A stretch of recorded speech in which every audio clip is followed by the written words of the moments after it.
Welcome to Slash Yell, where Adarok forgets that he doesn't have enough time to do a mythic dungeon between shows. Is it really that loud? No, Right now. we just can tell. Seriously. I'll start my week off real quick because my throat's fucking killing me right now. I went to do a show, really loud. Had to yell the whole time. My throat is destroyed right now. It hurts to talk, so I'm done. That sucks. I'm sorry, buddy. Boo-hoo. I'll give him something to destroy his throat. Hey, all right, Croog, how was your week? Ew, that's disgusting. My week was pretty chill. I found out yesterday that in World of Warcraft, if you have gear and then you switch specialization, the gear changes stats if your primary stat is different in your new specialization. And not just primary, secondary stats too. Like, I have a piece of gear that's agility and strength, and both of those stats went away and gave me 2 other things for my healing spec, and it was great. Mistweaver monks are the best. So I learned that, and that kind of changed my life. And some other stuff happened, but I don't remember what it was. Some fun work stuff happened. But that's about it. Inigo, what about you? You had a much more exciting week than I did. My week was chill. I played a bunch of WoW, and then on Friday I got up bright and early, and I took a flight to Seattle, and I was in Seattle Friday. Got to just explore and check around Seattle. It's my second time being there. The last time was due to work, but this one was for fun. And then Saturday morning, I woke up really early in the morning and decided to go do 10-mile hike in the woods with 23 obstacles, and all to get a beer and a headband. Yeah. So I've got a bottle of bourbon 2 feet to my left. I think I win in that regard. I'd do a hike for some head. What? What? Is that not what you? I don't know if we went to Headband. Band. Oh, headband. Yeah. Gotcha. Yeah. So I did my 6th Tough Mudder. It was a ton of fun. So I like I said, I love doing those kind of things. I took a GoPro with me for the first time ever, and I got a bunch of footage, and I loved it. But then again, I loved it because I was a part of it, and I know it. I'm going to do a real quick edit and put it all together, because it's not just me doing obstacles. It's also just like how unbelievably pretty it was. Like on the long stretches of like the hikes, you're literally in a forest and you're like looking around. And it's like those like really stereotypical like photos of like, you know, really, really tall trees and just little tiny beams of light coming through. Like it was really fucking cool. So I know, and then it's all interrupted by Indigo going, ugh, as he groans and grunts his way through.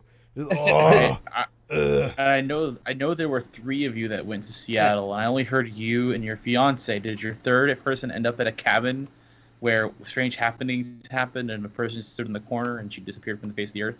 No, she did it too. What was that reference?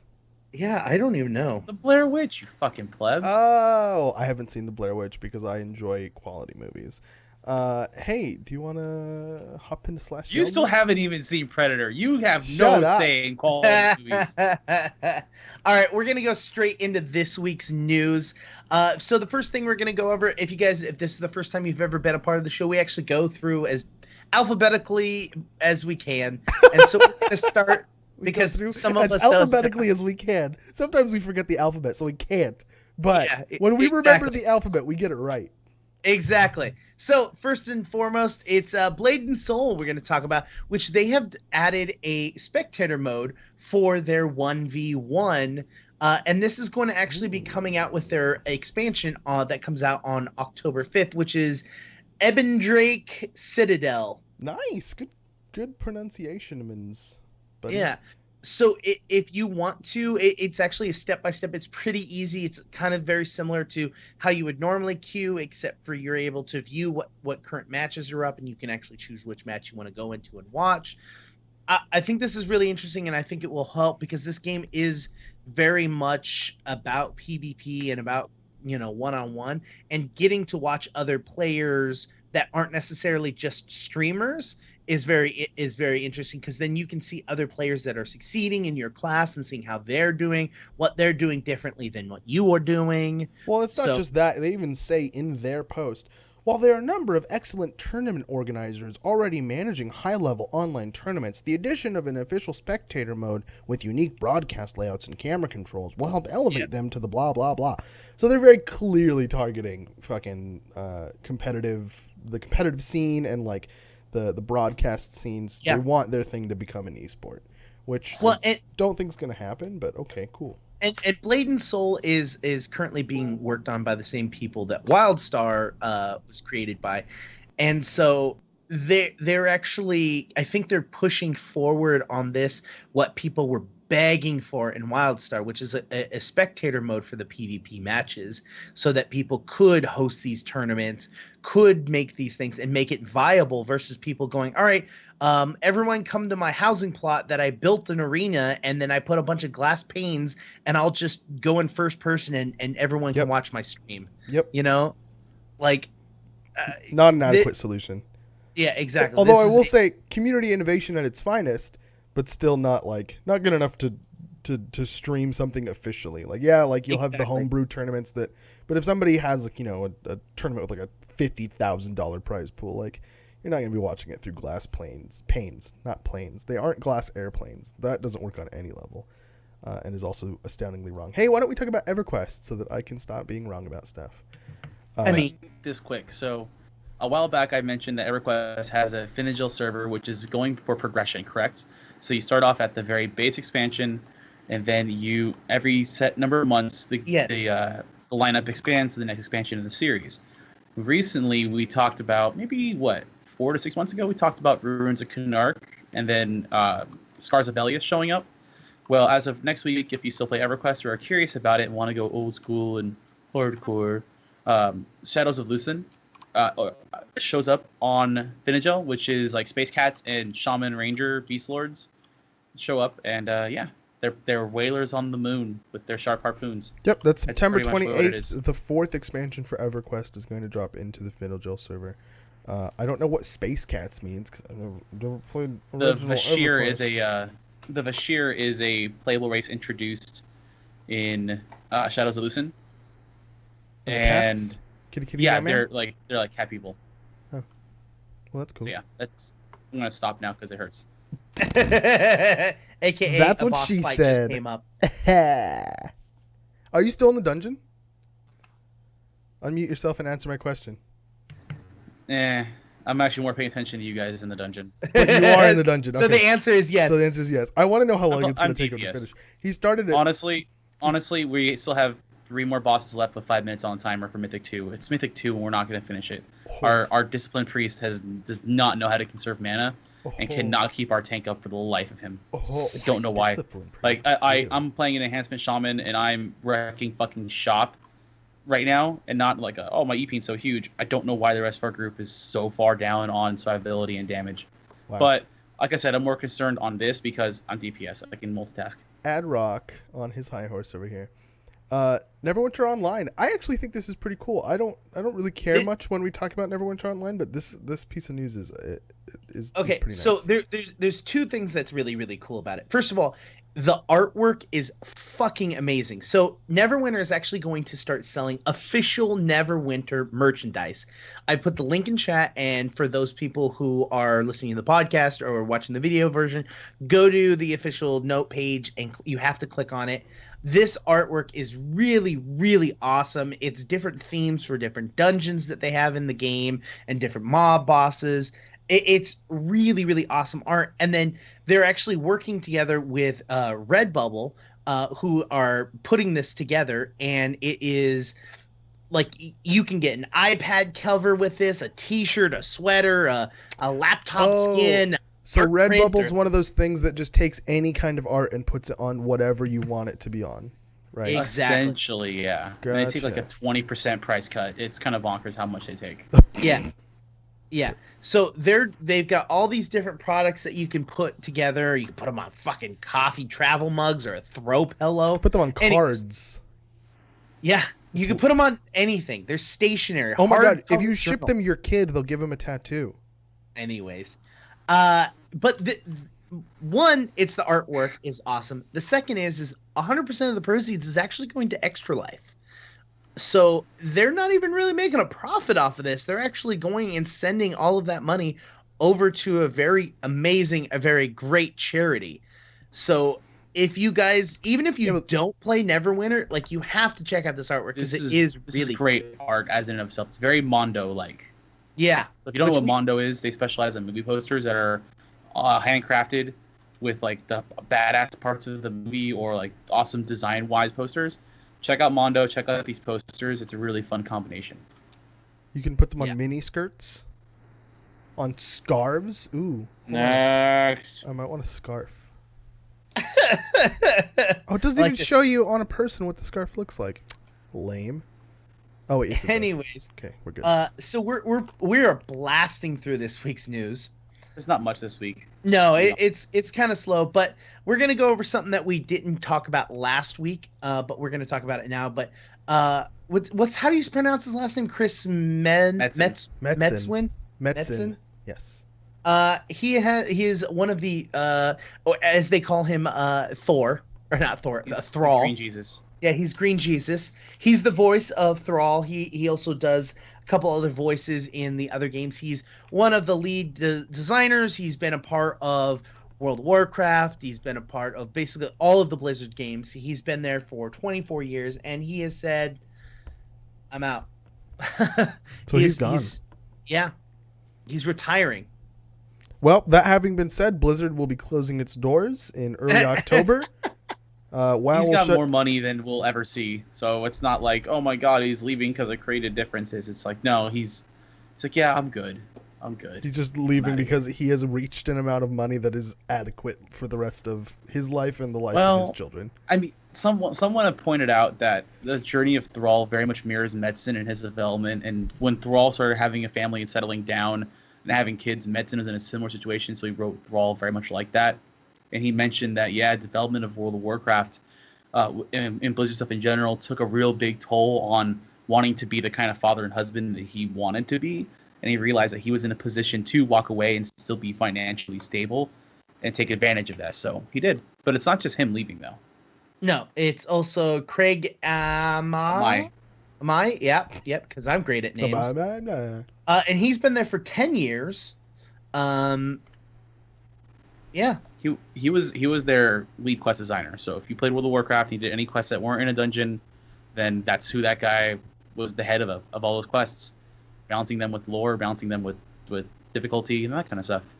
I mean, when you've been working with a company for 24 years or 10 years, like, and you've put so much heart and soul and time and energy into this, these aren't guys that are quitting to like find the better job. You know what I mean? Like, they've been a part of this for so long that, you know, are they both retiring? I didn't read much. No, I believe Amai is moving on.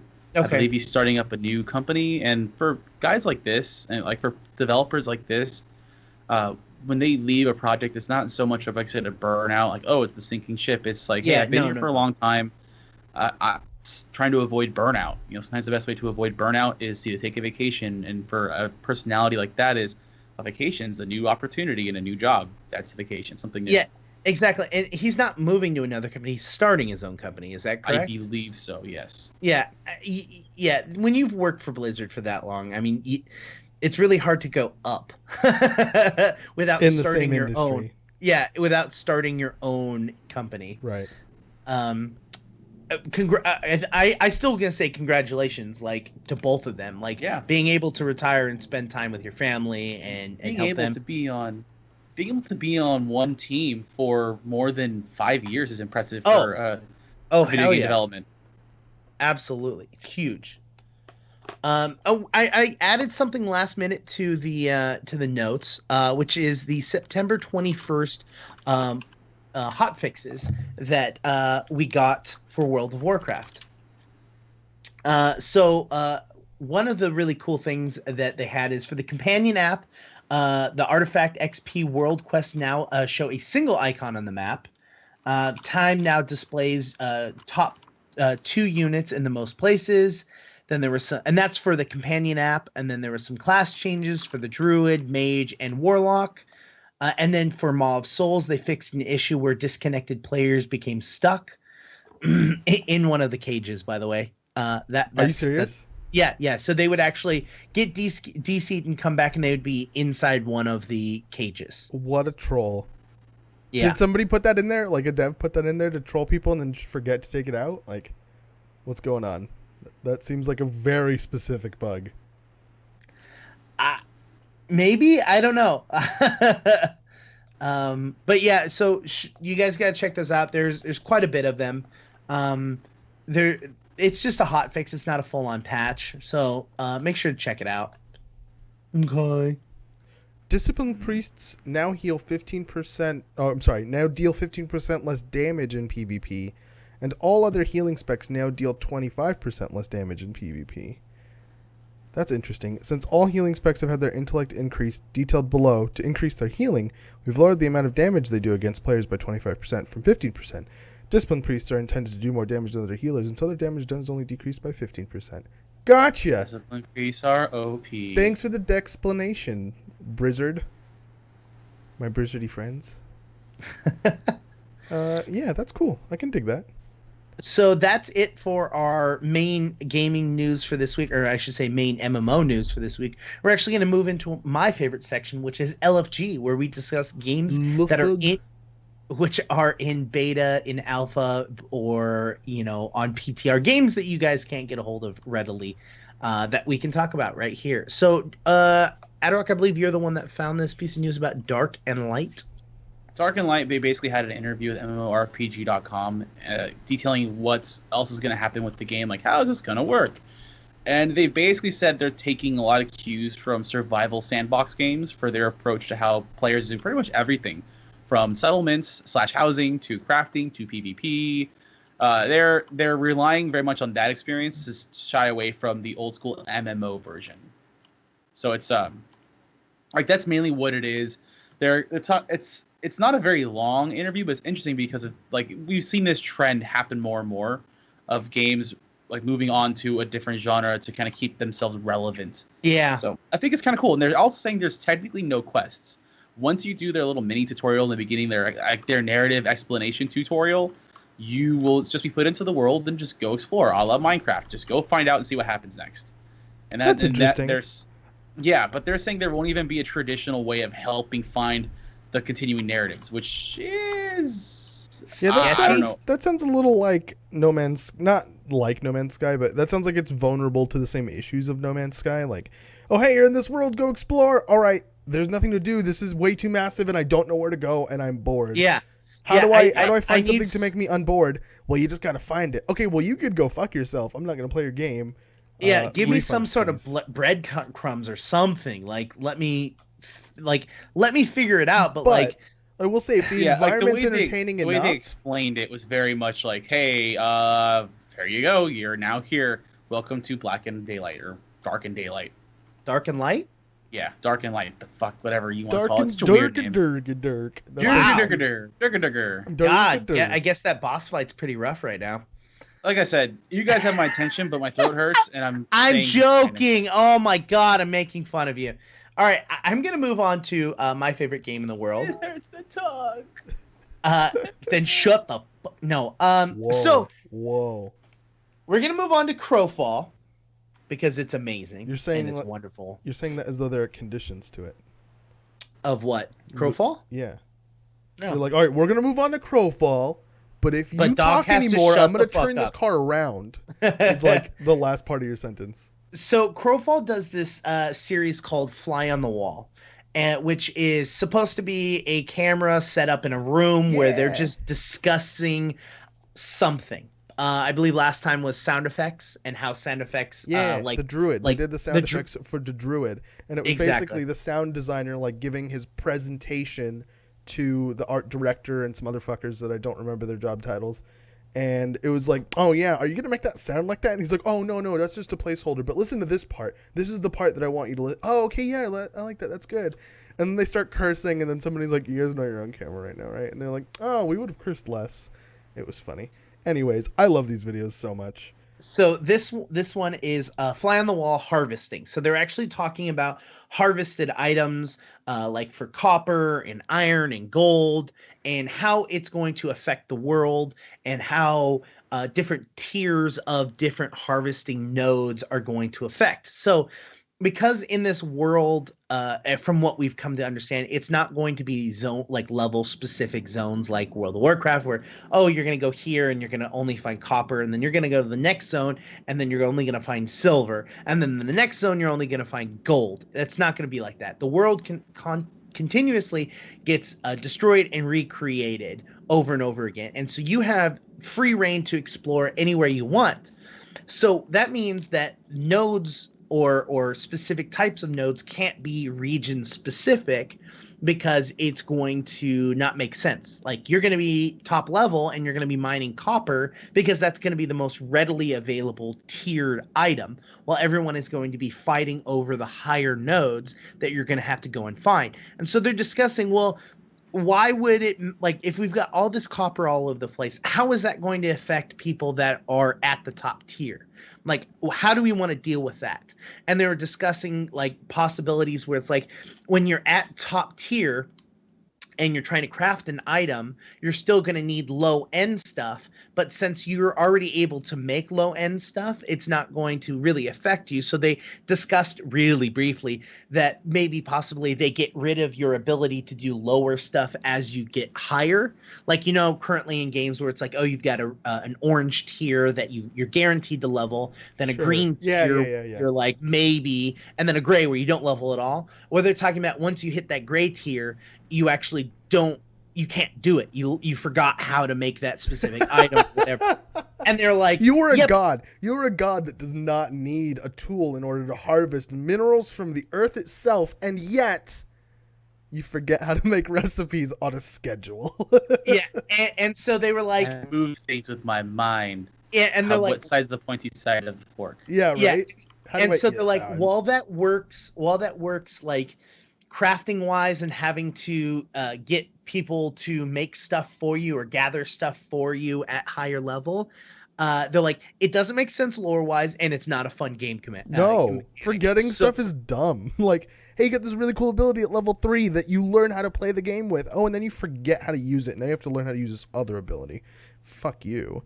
Yeah, and so they're like, all right, well, if we've got all these copper nodes, then what's the point of having these stacks of copper other than just trashing them? Like, you go collect them and you get stacks and stacks of copper and you can't use them, so you're going to trash them. They're like, well, actually, why don't we have, a quote unquote like gold sink with them? They don't say it like that, but like, for example, you're building a wall for your castle. You're going to put copper into the wall to make the wall stronger, so that it's harder for people to break. So you're going to have stacks and stacks of copper, but instead of just chucking them and throwing them away, you're actually going to use them in quantity to make other items. Or you mix gold with copper, which will make rose gold, stuff like that, where it's going to be a part of the end game, even though it's low level. If they do use lower level mats to make appearance changes to higher level mats, like this material or this metal, I don't even think this is a system they have in place, but like, let's say this metal produces weapons of like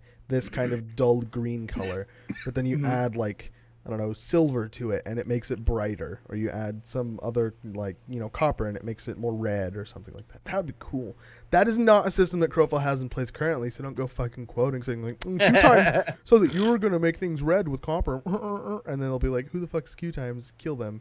And then we will have assassins come to our homes and murder us with weapons that are coincidentally made of copper. They're reinforced with additional metals, so they exactly hit harder. And they'll be like, "Is this what you mean?" As they're stabbing us, and we'll be like, "Yes, but we didn't say it." And then we'll die. The other thing that they were talking about is currently to mine a node, you have to hit a button and hold the button there, and while you're holding the button, you will mine the node. In our archaic way of doing it. Well, so this is what they were actually discussing. That's their current set that they have now. And they're like, but the problem with doing that is you can't communicate with other people unless you're on some form of voice chat. So they're talking, because right now one of the big things about the game is it is about harvesting and getting items and getting this stuff and having this rich world of crafters, because you're going to end up going to places and mining nodes, and then you have to put those mine nodes on your cart and then take your cart from point A to point B so that you can finally like use those items. And so along the way you could actually get ambushed or attacked by other players or get you will. Well, I mean, if you've got a good route, or if your kingdom actually owns that area, you're less likely to, because you're going to have protection. Eventually you will. And so they're talking about, like, if you're holding the button, then you won't be able to communicate to your guards, the people that are going to be there trying to protect you. So if you're mining, you're not going to be able to do that. And they're like, all right, so if you do a single tap, then you hit the tap and then you're able to talk and chat with the other people. And then they were talking about, well, what if we, instead of doing a single tap or a hold tap, why don't we do it like speed related? So if you go to an item and you hit F to mine, and you hit it really quick and you're mining it too quickly, it could actually chip away at your materials and you won't get as much.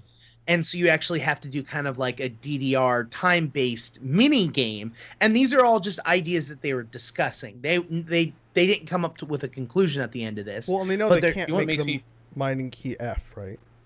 Because F is already set to pay respects. So. You know what's really sad about something like this, though, is that these sound really cool. These are ideas that I would like.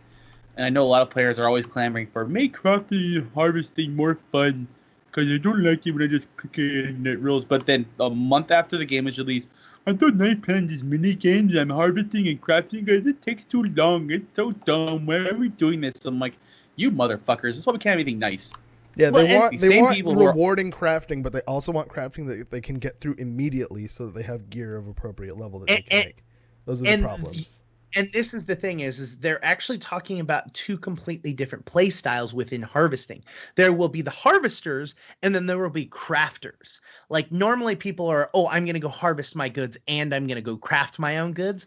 The thing is that it's not going to be that easy. You're going to either spend a ton of time harvesting goods to then turn around and sell it to a crafter, or giving it to a crafter to make you items because of the amount of time and effort it's going to take you to harvest, or you're going to be a crafter and you're going to have to purchase items off of harvesters. I see that as that's going to cause a problem, because I don't think people are, unless they very, very clearly lay out their expectations and they make each path equally rewarding. Like, so for example, let's say that it takes a super long time to craft and takes a super long time to harvest, and they don't let people know, like, hey, you're going to have to pick one of these things and stick to it. Or they don't, like, restrict harvesters from crafting, which I doubt they're going to do. No, you can harvest and craft. You just won't be able to. People are going to expect a certain level of efficiency, like a certain return on their time investment, and they're not going to get it because they're not doing it right. They need to delegate the work out, but they're not going to. And so they're going to get frustrated.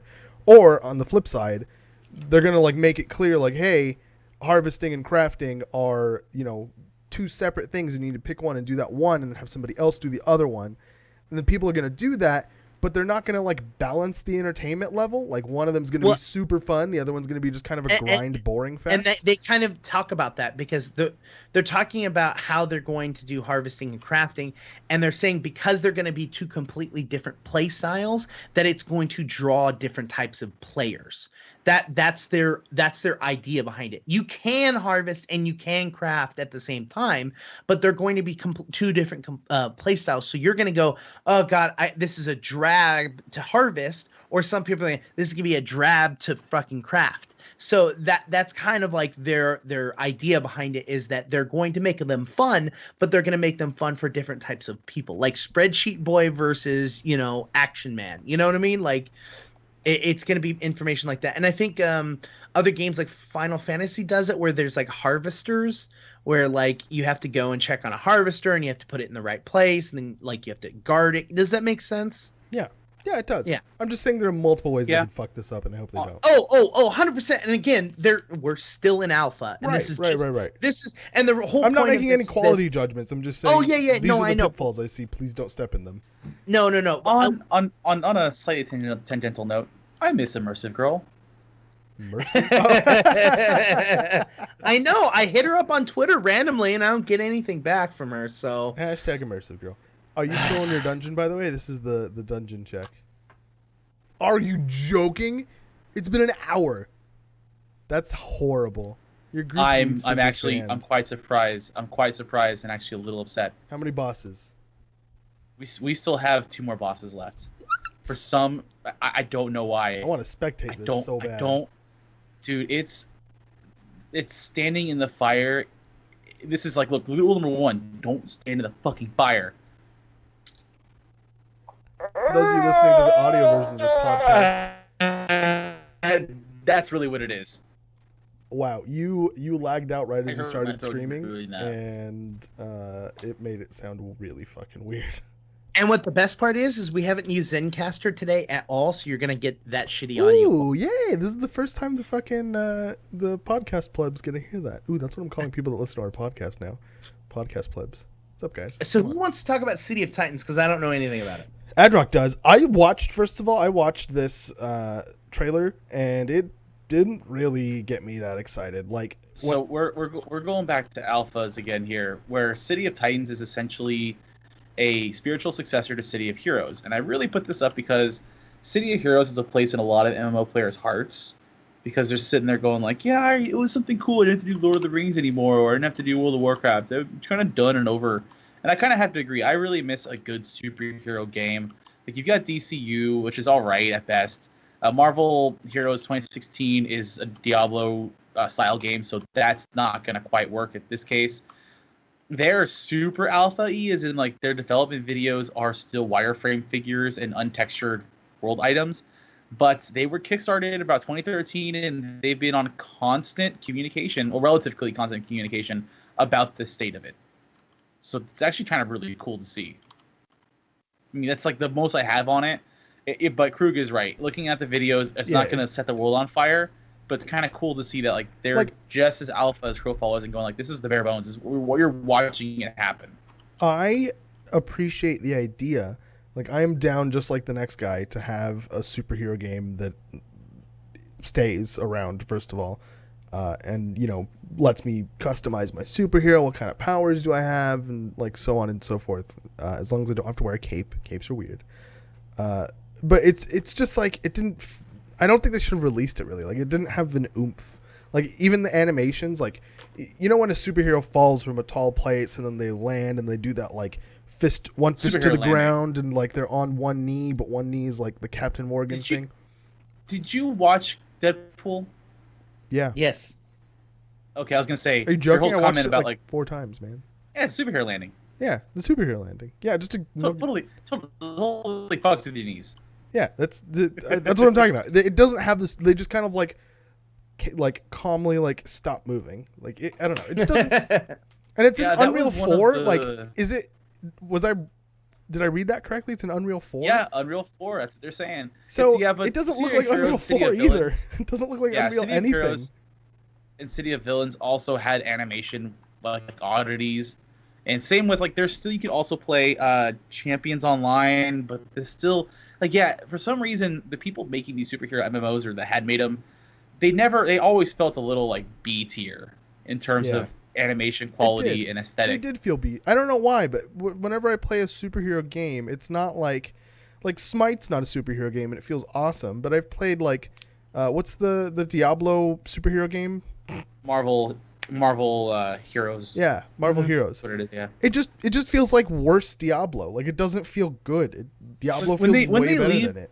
Yeah, like Marvel Heroes' issue is that it's a Diablo clone, a dungeon runners, and it's always like procedurally generated, so those assets just get reused constantly, and it's like, but that's the same thing with Diablo, and Diablo feels great. Yeah, but the aesthetic because like if you're going aesthetically like to say like Wakanda or to Atlantis, those are more fun to like go into, and they can be a little more unique aesthetic wise, but they don't seem to really. I don't know.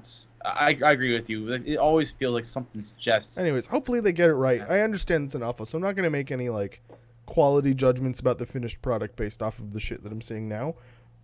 But I will say that judging by my past experience, I don't think it'll be something that I'm interested in, just because, you know, superhero game. But we can always pray. Knock on wood. Well, and here's the other thing is that while they are showing alpha footage and stuff like that, they're not going about it the same way Crowfall's doing it. Like let me give you an example. They went off by showing you the art of a specific hero, right? And they showed you this is what our artistic drawing of this hero is, and then they built that hero in the game, and then they showed you the built hero, and then they showed you the actions the hero can do after they had built them. They didn't go, hey, this is supposed to be a hero, it's just a black square right now, because that doesn't look good.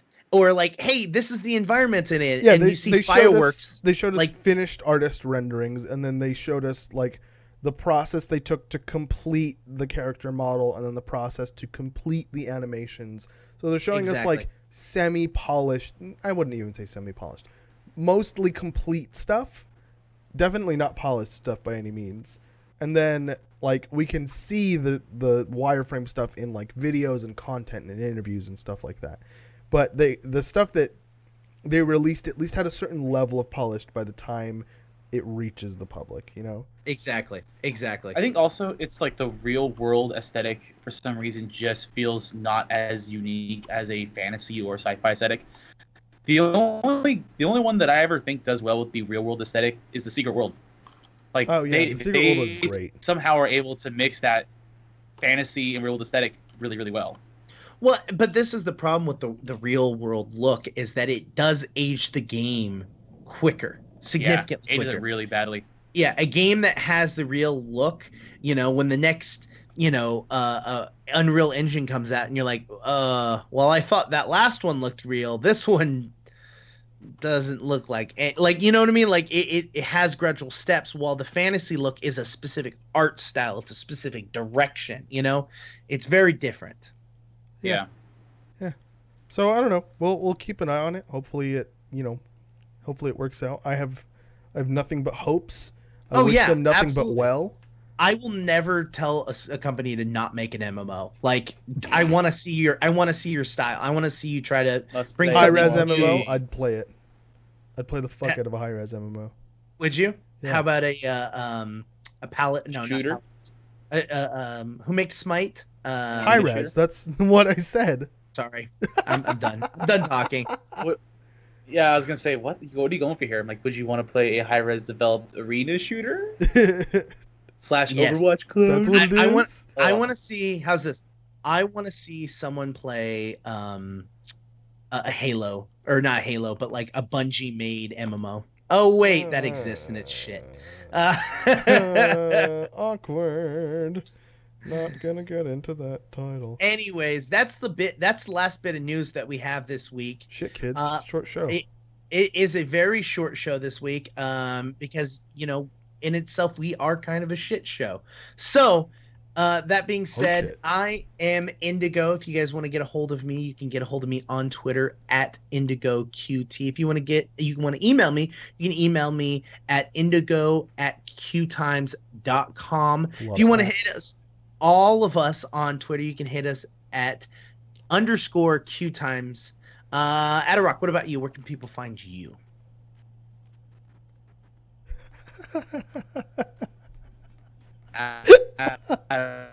Rock Draws on Twitter. That's the best way to find me.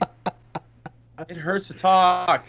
If you guys didn't hear that was at Adderrock Draws on Twitter. That was the best way. If you guys didn't hear the so that was hilarious. What about you? I'm at CroogQT on Twitter. You can also email me. My email address is Croog@QueueTimes.com. If you want to email all three of us, you can email yell@QueueTimes.com.